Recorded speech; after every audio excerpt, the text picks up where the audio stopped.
the wicked, evil, disruptive, unhinged, self-egoistic, self-admiring neophyte of a human, Yasir Qhadi. May Allah Azza wa Jal destroy him, and may Allah destroy his da'wah, and may Allah destroy his platform, and may Allah not allow his voice to be heard, or his pen to write, or his keyboard to type a single matter pertaining to the deen.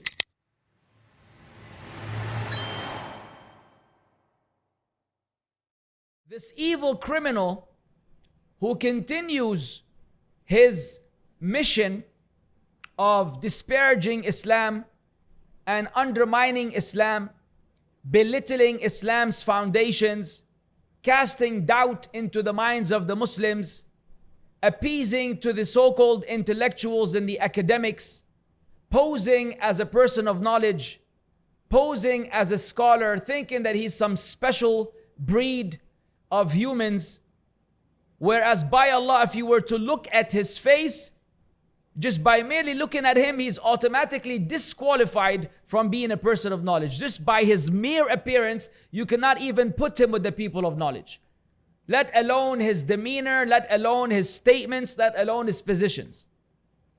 So after his outstanding stunt, which gave ammunition to the kuffar to belittle Islam and to make fun of the Quran and its preservation, when he claimed that there are some loopholes in the preservation of the Quran, now he has gone to attack the Sunnah of Allah's Messenger sallallahu alaihi wasallam and the entire science of Hadith. The entire science of Hadith, because of the epistemology of the Kuffar's standards and how, according to them, the Hadith is not substantiated, cannot be validated, and it means nothing. It cannot be authenticated or verified. So once again, he is putting Islam or throwing Islam and the Muslims under the bus, all for him to show himself to be a person of intellect and a person of academia and a person who's like the unique human being Allah created, who happens to be standing at the equator of Islamic science and the Western academia. He's like the only person in the world. This is the message you receive from. He's the only person in the world who's in this very unique predicament and situation where he's able to see both epistemologies and both spectrums and both worlds, and the rest of the world, the rest of the Muslims and the rest of the non-Muslims, nobody basically is in his unique situation. So for that self verification, for that self-admiration, for him to insist on being controversial and presenting himself as a very genuine, humble, kind person, he is allowing every deviant person to attack now, after the Quran, the Sunnah of the Prophet sallallahu alaihi wasallam. And this is why the Prophet sallallahu alaihi wasallam, in a hadith which was authenticated by some of the ulama, even though that hadith is da'if, but with the accumulation of other hadith that strengthen it, when the Prophet ﷺ said, I believe to Abu Dharr, that do you know what I fear for you more than the Dajjal? What does he fear for the Muslims more than the Dajjal? Al-a'immat al-mudallin, the imams that will misguide the people.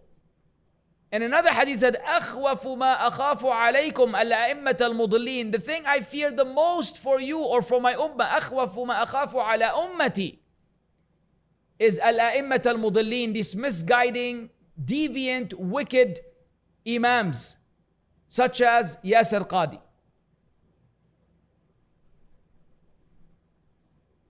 Those are the enemies of Islam. Wallahi, perhaps greater than the Jews and the Christians and the Hindus combined.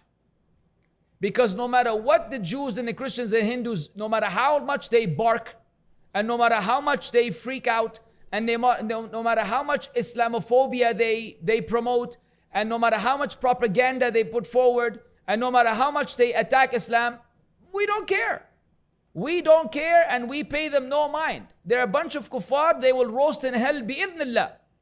And we will be happy and pleased when we see them roast in hell eternally, bi'idhnillah. as Allah promised us, that the believers will be laughing at the kuffar. هل ثوب الكفار ما كانوا يفعلون? Did they get what they deserved? It's gonna come.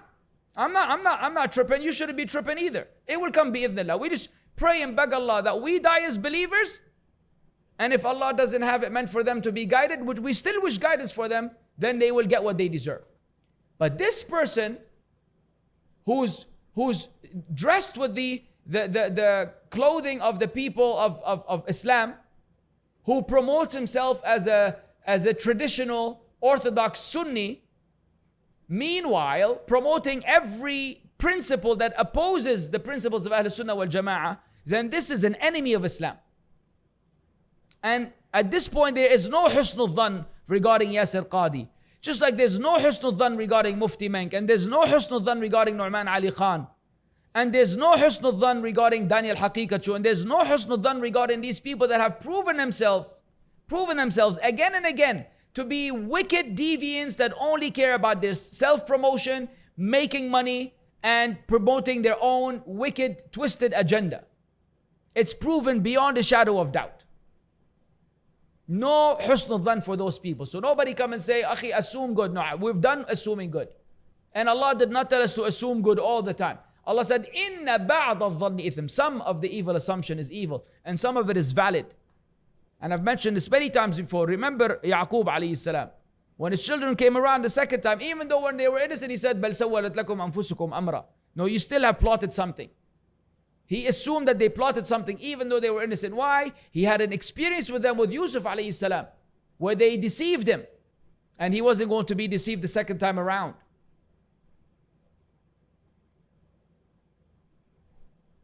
So you make dua that Allah removes him from the da'wah map.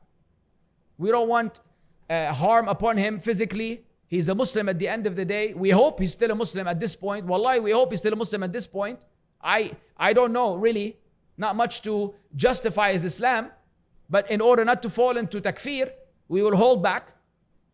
We don't wish harm upon him, but I beg Allah that he is no longer part of the da'wah at all, that we don't ever have to hear another opinion of his in this world of ours. We have plenty already of crazy people calling to Islam, supposedly calling to Islam.